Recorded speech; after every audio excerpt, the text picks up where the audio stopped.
Hi, everyone. My name is Greg, and welcome back to the podcast, My First Season. In this podcast, I interview travel writers and people who worked in resorts, hotels, cruise ships, and airlines, and we'll talk about their experience in travel and tourism. My guest today did not work for Club Med, but he did spend a year working for Carnival Cruise Lines and was the only American in Carnival Cruise Lines' 30-year history to work a full contract in the ship's restaurants without quitting or transferring. And we'll get into why that was such a huge deal and his first season in the travel and tourism industry and everything he experienced on the high seas. He is the author of the best-selling books Cruise Confidential, Ship for Brains, Unsinkable Mister Brown, High Seas Drifter, Cruise a la Carte, and many, many more.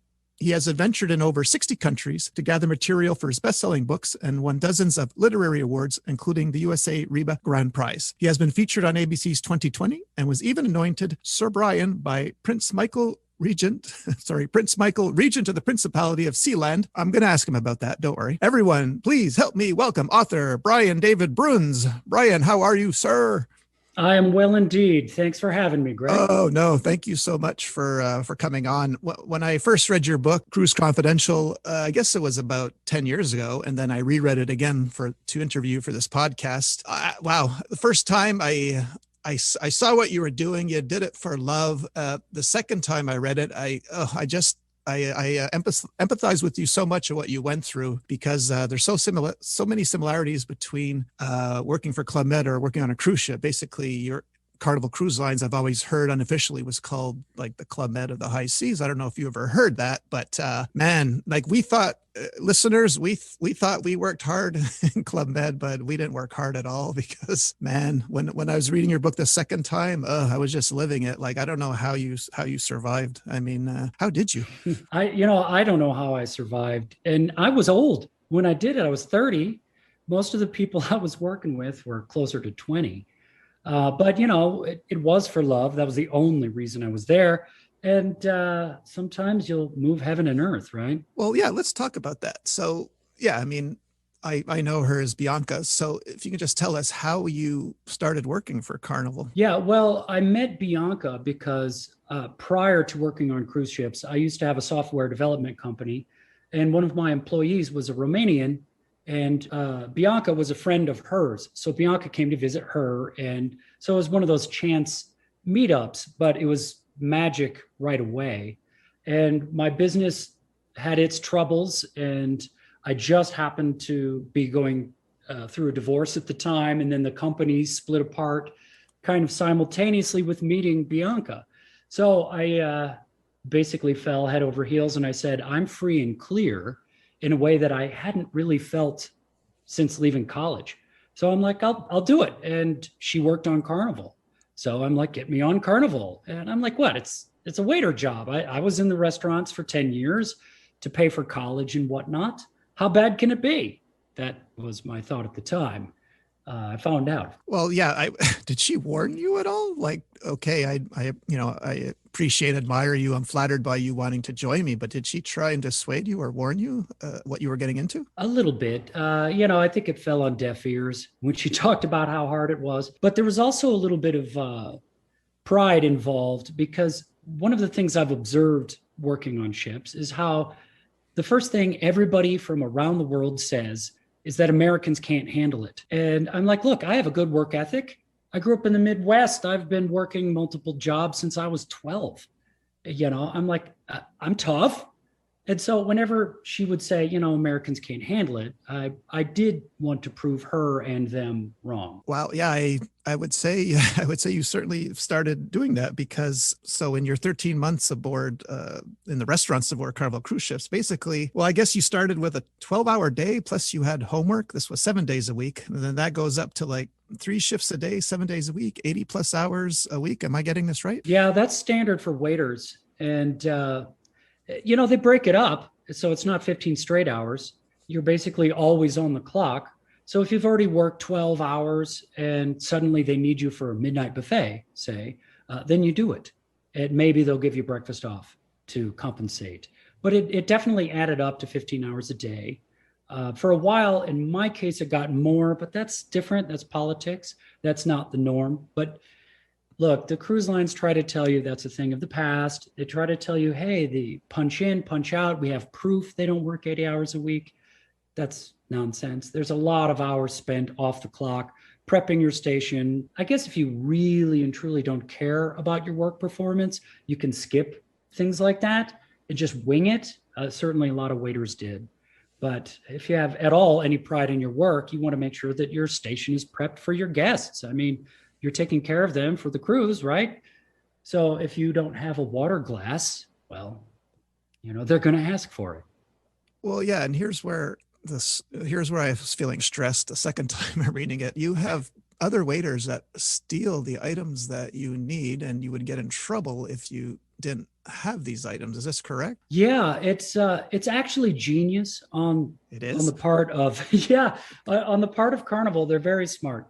They know that their employees are, they're overworked and arguably underpaid. So a waiter from wherever, Indonesia, isn't really going to care if he or she breaks a glass, for example. Well, you got 30,000 employees. If everybody breaks a glass every day, that adds up really fast. And of course, they just aren't going to care because they're like, it's $1 billion company. So they put it right back onto the shoulders of the waiters and made all the equipment precious. And they required you to, we even, at the end of every shift, they would go around and they would check off a list. Do you have enough glasses? But they literally did not have enough glasses on board for every station to have a full complement.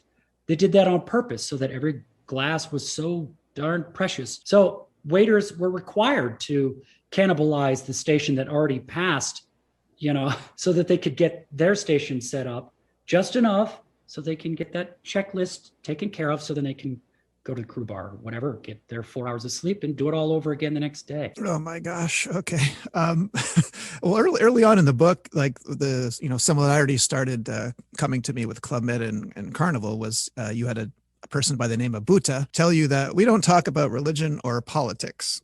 And for our listeners of Club Med, we know that very well, but there was a third one that would get you even to more trouble, was the weather, because God forbid if someone asked you when it was going to stop raining and you didn't know the exact time.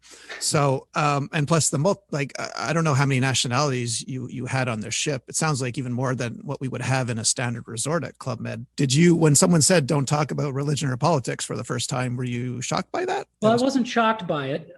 There are about 60 nationalities represented on Carnival Cruise Lines, or at least Carnival Corporation. 60? 60, yeah. Okay. There's a lot. Wow.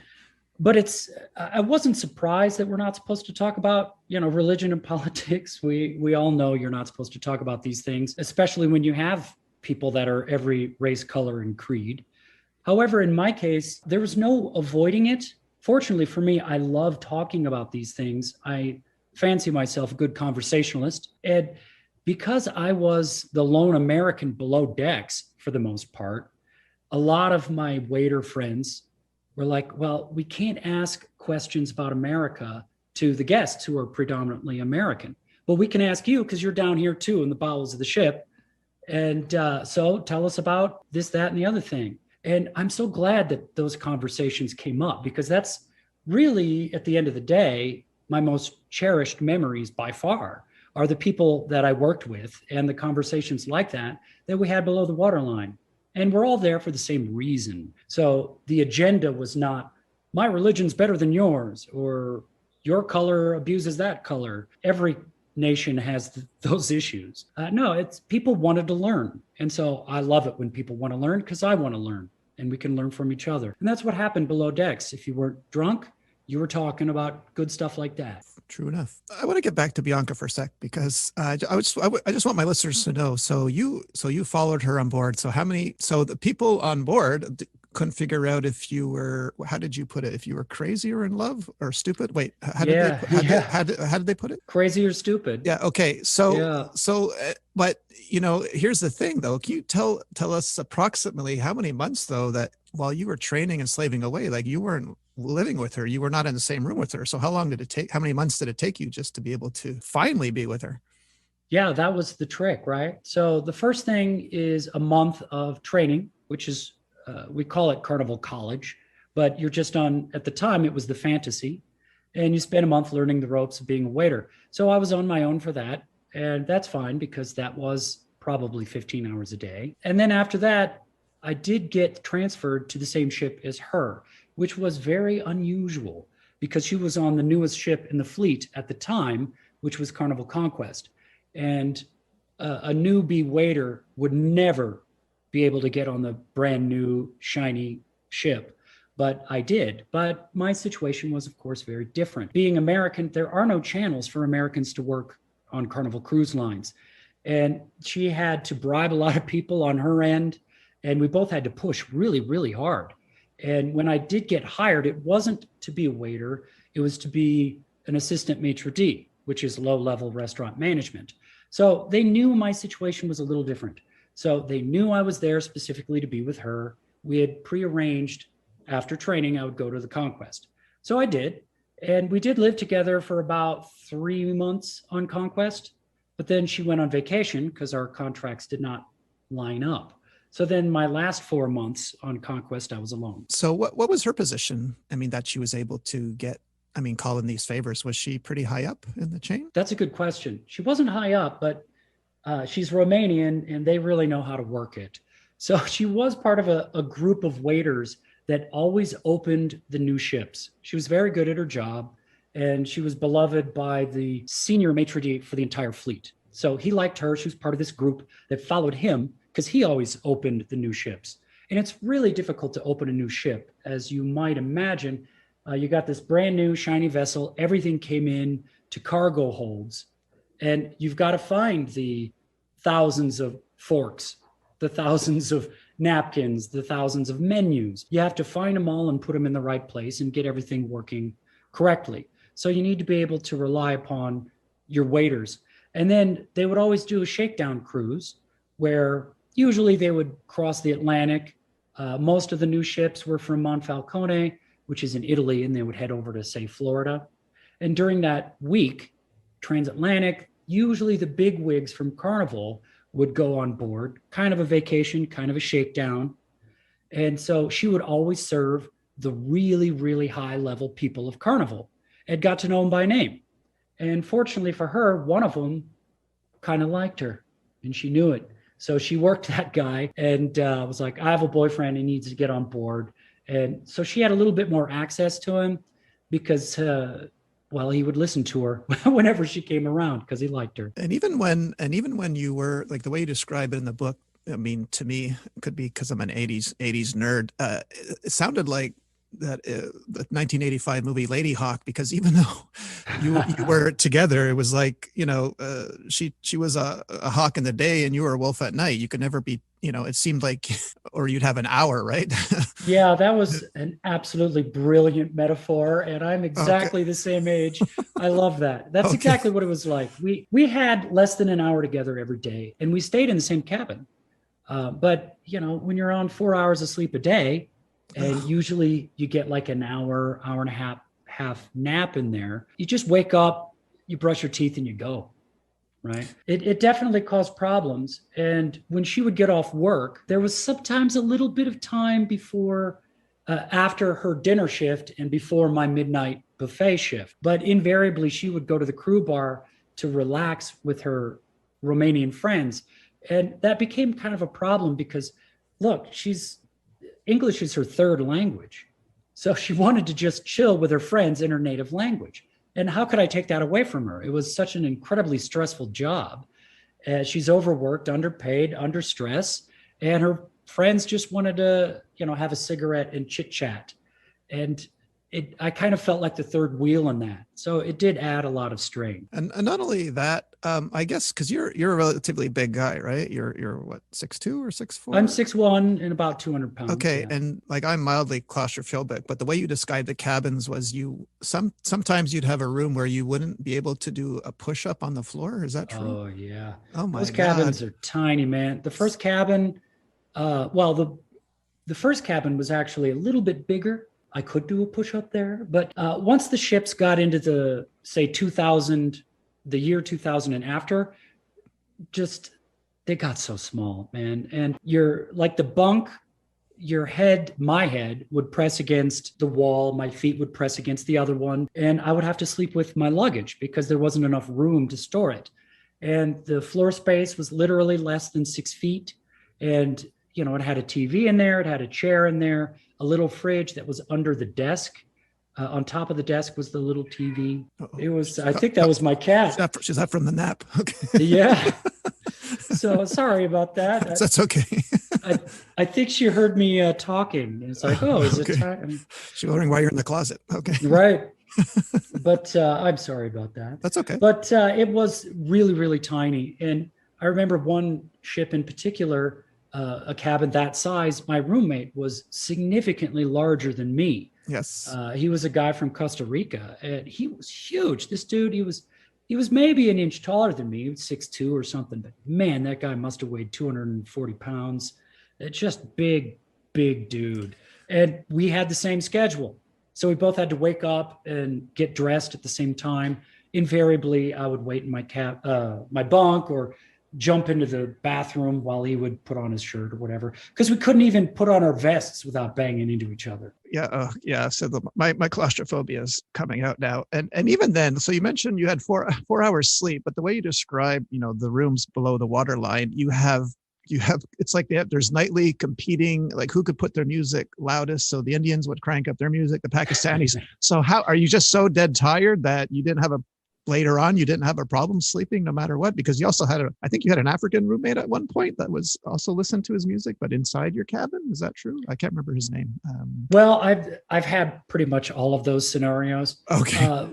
So how when did you I first sleep? Started out, yeah, you're so exhausted you could sleep through anything. I mean, my head would literally be pressed against the wall, and it would thump with the bass from the neighbor's music. God. And it's people are partying in the cabin. If your curtain is closed, they ignore you, but it doesn't mean they can't live their own lives. So if they wanted to watch TV or play video games or have drinks and chat with a friend in their little bunk, they did so.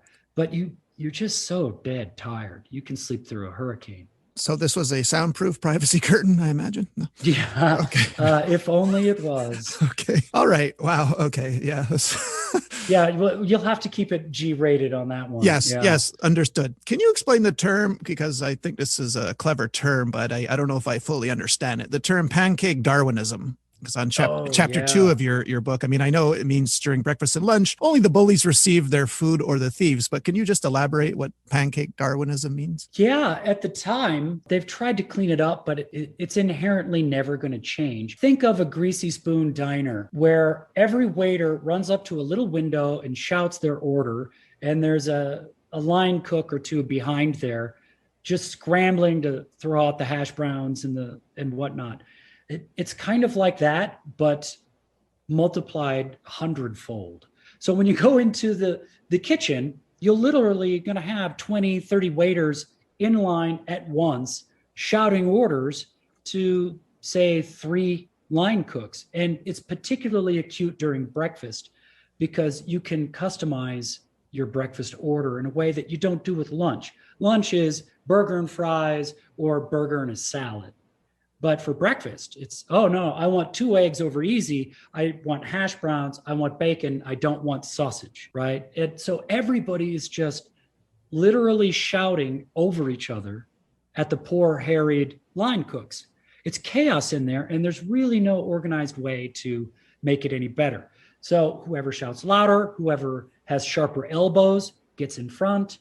And so only the strong survive. Okay, got it. But since we're back in the restaurant, I need you to explain something to me because I've never been on a cruise and I still have a hard time understanding or fathoming this. Okay, on page 231, the midnight buffet, you said, so not only is there a midnight buffet, I'm going to get back to that. Okay, so finally at 2 a.m, everyone had their photos and the hush was broken. The buffet was open for dining. So there's actually people, after they eat dinner, they go to a midnight buffet, they line up. The lines are so long from people taking photos that 2 hours later, they start to eat and these same people are in the restaurant for breakfast. Can you, why is there a midnight buffet? I don't understand. Well, it's very true that people go on cruise ships to eat, and eat. Okay, that I've heard, but I never knew there was a midnight buffet. And there is a midnight buffet, but once per cruise, they're going to have a special gala event where the chefs really pull out all the stops and they make the food really beautiful.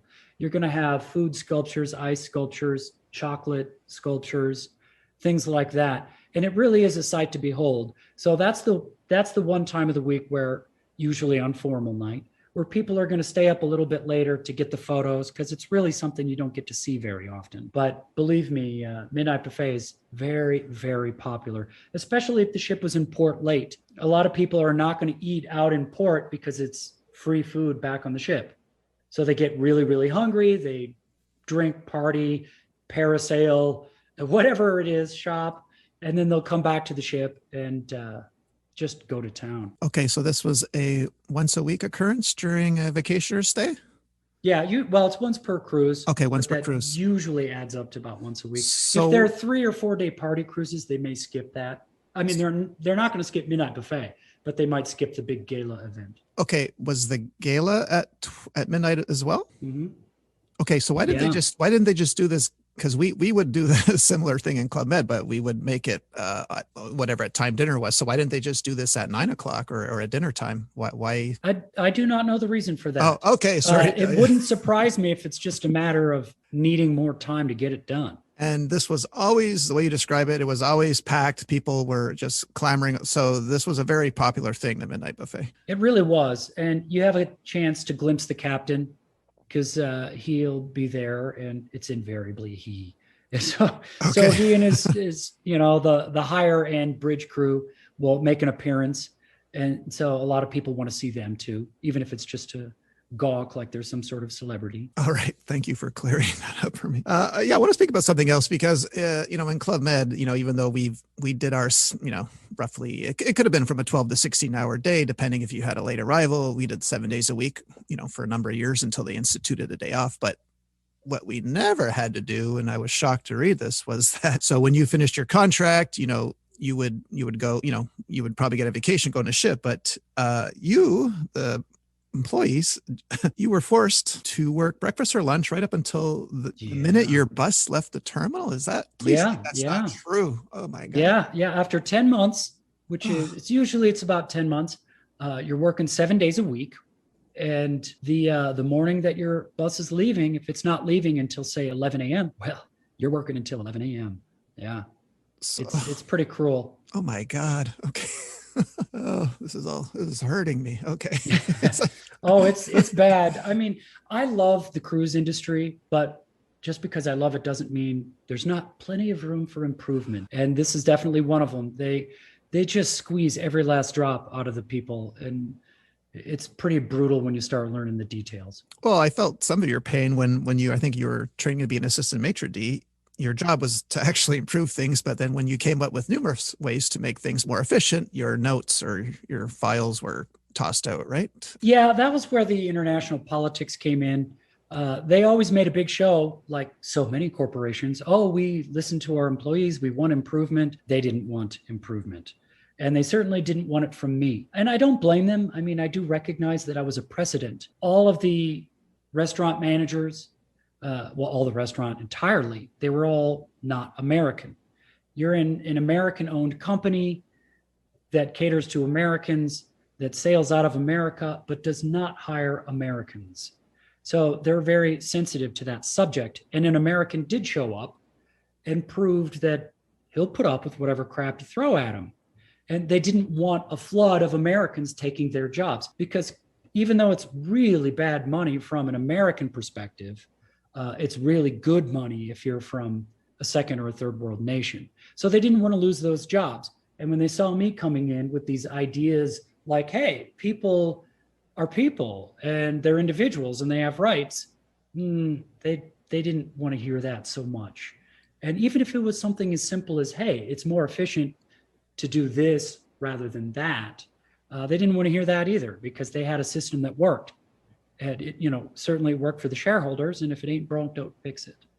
I kind of got the feeling, at some point reading your book, where even though you took it as a challenge to be that first American, they were making it especially hard on you. Like, if you can just describe to our listeners what a side job is, in addition to your numerous duties, can you tell them what a side job is? Yeah, this is another example of work that's off the clock.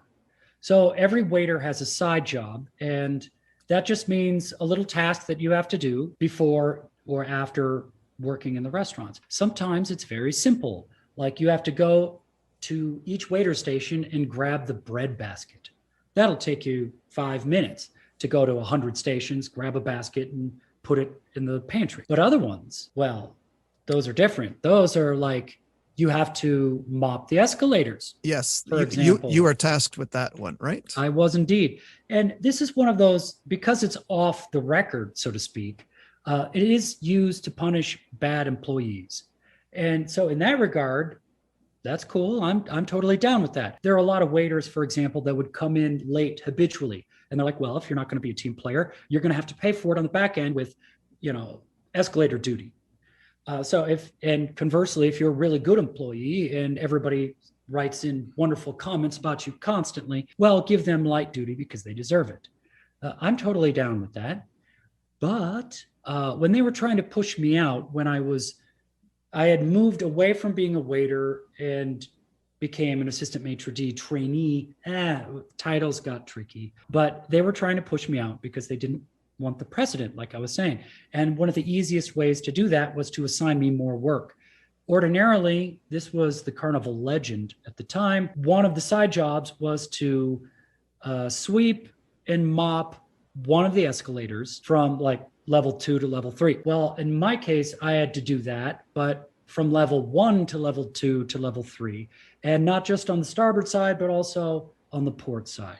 So what should have been one escalator ended up compounding to 4 and then eventually 16. And of course, I'm not directly getting paid for this. And I had to wait for the kitchen staff to get done with the mopping equipment. So I couldn't even start this for like an hour and a half after my shift was done, right? So it was one of those things. I'm only getting 5 hours of sleep anyway, and it was specifically designed to cut that in half. And I recall that a coworker of yours told you, idiot, you could outsource this job to someone, I think, for $20. But the second you tried that, they instituted a new rule where you couldn't outsource. Yeah, they were always one step ahead. There's no question about it. All right. So you mentioned, you mentioned you were doing this for free. This kind of reminds me of, this whole, McDonald's had a term for this. My friend was an assistant manager in the early 90s, and they called it preventive maintenance. And what that meant was you had to go in on your day off to clean the ice cream machine. So this to me reeked of that. But you mentioned you did it for free. Are you allowed to talk about like salary and tips, how much you were paid? Because I'm allowed to say whatever I want. Okay, well, we weren't paid a lot at Club Med, but no one was there for the money. But so did you have salary plus tips? No, well, technically you have a very, very, very small salary, but it's pennies. Almost everything you made was dependent upon tips. I'm a big proponent of the auto tipping system that they have on cruise ships, because that's surely 85 or 90% of a waiter's salary, take home pay. So a lot of people don't realize just how dependent waiters are on that. And if they think, an extra $5 a day is enough, it's not. So it's a very complicated system. And you are often taking care of people who are not even remotely related to you and your purview or whatever. You're tipped by the people that you're assigned in the dining room if you're a waiter. And if they get angry at a bartender when they're on the pool deck and decide, I'm going to pull tips, they're not pulling the tips from the bartender at the pool. They're pulling it from you. And they don't know that. And, the cruise line doesn't want people to really understand how these things are allocated. They just want you to pay it and get it done. So it's very tricky. Things have changed a lot over the last decade as far as restaurants have opened up. It's not quite the same formalized system that it used to be. There's a lot of different dining options. So it's, long story short, it's very complicated, but whatever it is they recommend to do, I also recommend to do. It's the best way to take care of your waiters. And believe me, every dollar helps. Believe me, an extra $5 goes a long way if you're in Bangladesh. Yeah, because I think you mentioned in your book, Cruise Confidential, that the majority of the staff would just work and send the money home. Is that correct? Yeah, there's no question about it. I mean, call it what it is. They're sweatshops, sweatships, if you will. And they're not great jobs, but they pay great money wherever he or she happens to be from. And so that's why I'm saying I don't begrudge the cruise lines too harshly, because a lot of the people I know directly were sending money home so their sister could actually go to school, for example, and get out of the rice paddy, stuff like that. When you know them on a first name basis, it makes a big difference. So yeah, it's a tough job, but there's a reason people are lining up for it. I'd like to talk about chapter 7 a bit, if you're able, because you call that norovirus. And then that would lead to my second question about what you think of the current state of the cruise industry. So if you can explain to the listeners who've never been aboard a cruise ship what norovirus is. Yeah, so the norovirus has flu-like symptoms. And yeah, disease is something that's on everybody's mind now. The norovirus always gets headlines for being a particularly acute problem on cruise ships. And it is, but it's actually far more acute in places such as hospitals and nursing homes. Anywhere you get a large number of bodies, it spreads. And it spreads very easily through, all the usual suspects, germs from touching and things like that. It's a particularly nasty virus in that it spreads easily and it gives you gastrointestinal distress. But I don't think it's ever lethal. I could be wrong in that. But when it does get on a cruise ship, it's really tenacious and really hard to get rid of. And so waiters dread this because they're going to have to bleach and bleach and bleach. That's the short answer. Well, the way you describe it in the book is that, which I didn't know, you said that the way a ship is cleaned, it's actually more clean than a restaurant on land, correct? And that you have these inspections that are just notorious, right? And there's people crawling under things with white gloves looking for grease. So it's surprising that even happens, that you can get norovirus, but it's true, right? Like you have inspectors that come to, you're given a bit of warning, correct? You're given a little warning, but not much. It is absolutely correct that a cruise ship is cleaner than any restaurant on land, any one of them, let alone the greasy spoon that we all love down on the corner. Just literally orders of magnitude cleaner. The problem really, it's the people. Nobody is as clean as they think they are. It's just a fact. People don't wash their hands after the bathroom. They don't wash their hands before eating, that kind of thing. The human race is not self-aware in these regards. So you get one guy who's sick and he's going to give it to however many. And so that's what we're dealing with. So when you're a waiter, for example, and norovirus hits, you're going to be bleaching salt and pepper shakers every day. You're going to be bleaching menus. If you work in housekeeping, you're going to be bleaching remote controls and doorknobs consistently. And of course, again, because you're working 7 days a week, these things are getting that once over multiple times during the day. But there's only so much you can do. And if you had a successful inspection, I believe Carnival threw you guys a big party? They did. So the inspection that comes in, the US public health system, they are really tough. And they do the white glove thing. And they're over the top. To be fair, they're over the top. I mean, we would have equipment in the kitchen that was brand new that we haven't even used yet. And they would look at it and demerits. It's not clean enough, So if there was maybe a slicer, for example, from meats that somebody couldn't clean to their satisfaction and they knew they were on board already, sometimes they just wrap it in plastic and say, oh yeah, it's under construction or we need to repair it. We're not using this one. And I don't begrudge anybody for doing that because these inspections are ridiculous. They really are. But if you do pass and get really high marks, let's say the score goes up to 100, but the second the ship, you know how like a new car, the second you drive it off the parking lot, it loses whatever, $5,000 in value? Cruise ships are like that. The second a ship is out of its initial home port for the first maiden voyage, it already gets docked a point. It's just not fair. And so if you manage to get 97, 98, yeah, you'll get a big old party thrown in your behalf because that's some serious bragging rights. And the way you describe the parties in the book, because everyone works so damn hard and they party twice as hard, and it's, for me, it was hard to think like, oh my God, like it's kind of like night guy screws day guy because you have this killer shift. So you've forfeited your 4 hours of sleep to party. I mean, I know you basically kept your head about you, but you saw, staff and coworkers just completely blotto, right? And then have to do whatever 12-hour shift, correct? Yeah.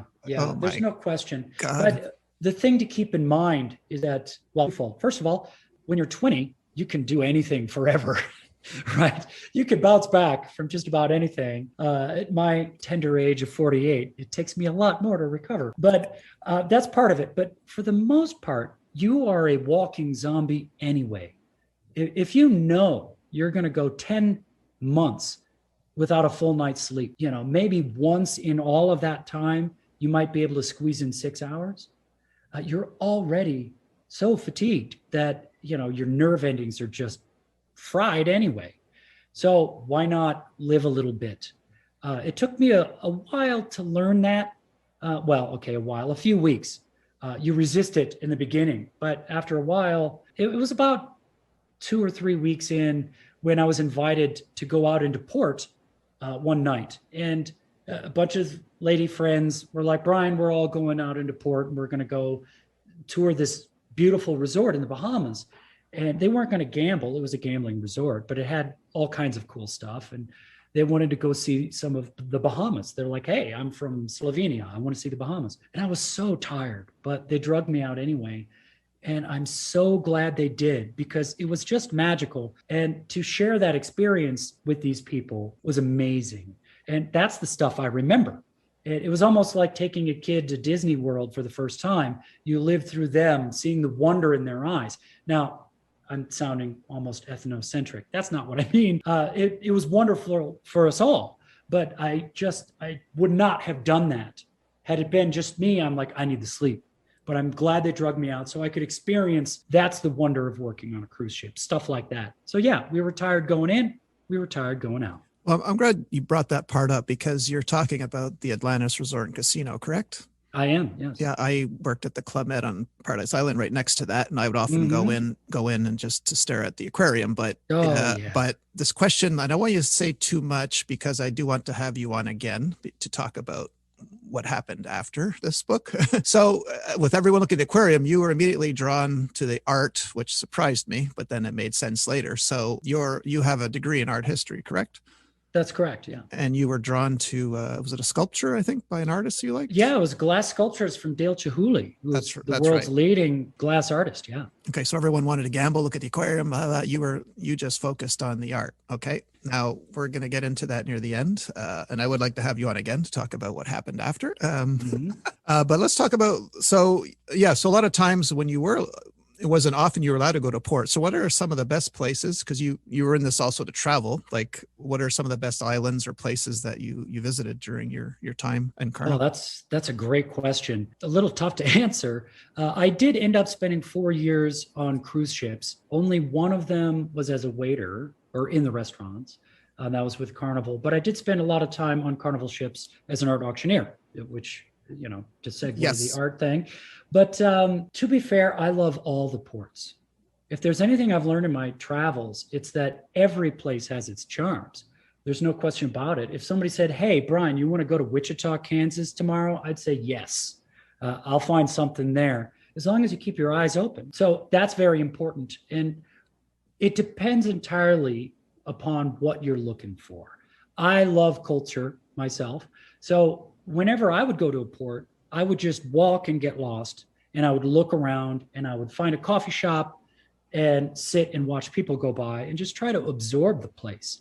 Now, if your goal is to shop for kitschy stuff, certain ports are going to cater to that more than others. Certainly any of the ports that are owned by the cruise lines, that's a big thing. That's where you're going to get just the, dare I say, the Club Med experience that day, because it's provided by, say, Royal Caribbean. They have that island, or Carnival has that island. And when you go there, they own everything and they run it all for you, and they provide what they think you're going to want. So if you just want to chill out, have a drink, or you want to shop for souvenirs, that's fine. And these islands are incredibly beautiful and relaxing. And if you want to sleep on a hammock under a palm tree, you got it, right? But I love the culture. So I was particularly drawn to all the Mexican ports. I love Mexico. And I would always try to get away from the Senor Frogs section.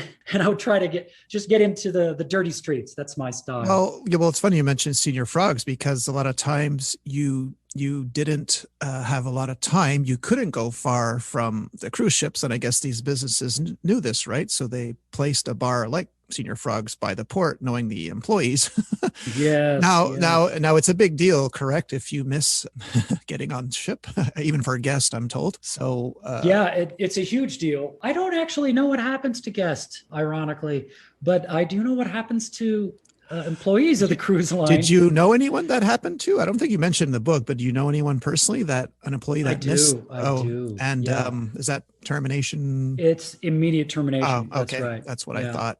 And it is a risk because depending on where you are in your contract is depending on where you are in your level of debauchery. Uh, as the contract continues, you do start to drink more, and it's innocuous at first. Being a waiter, for example, you're going to work 2 shifts for dinner. You're going to work 7 hours or whatever, and it's very stressful. Being a waiter is a very stressful job. You got to go, go, go. They want, dessert. I want my coffee. I want my spoon is dirty, whatever, right? You got to go, go, go. And so at the end of that, you need to relax really fast because you're going to be back in that dining room, in 7 hours tops, probably less. So you have to decompress and shower and sleep and wake and get ready, and eat in there before you go back to work. So you need to decompress really fast. And that starts with a drink. But you do that every night for 2 weeks. Well, now it's 2 drinks, right? And so you acclimate pretty quick and you start to really hammer the booze. So at the end of a contract, you'll see people cutting loose. And if they have a lunch off, which you'll usually get one cruise off, one lunch off a cruise. So every 7 days, you're going to get that glorious 4 hours off. It's not surprising if you're going to just go to the end of the pier and hit that senior frogs and hammer the booze pretty hard. It definitely happens. But we all know to take care of each other, make sure that we don't go overboard, or if somebody does, pardon the pun, to not overdrink. But if somebody does, everybody else bands together and helps them get where they're supposed to go on time.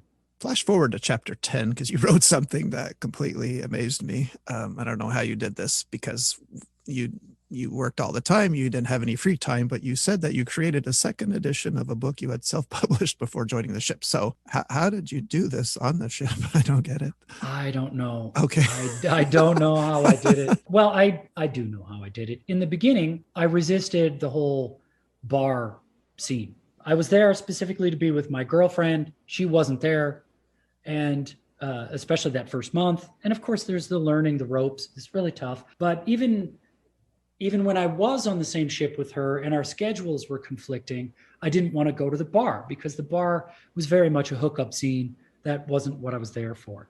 So I would have like an hour to unwind before falling asleep. So I would lay in my bunk with my laptop and I would crank away. Revising an old edition isn't that hard anyway.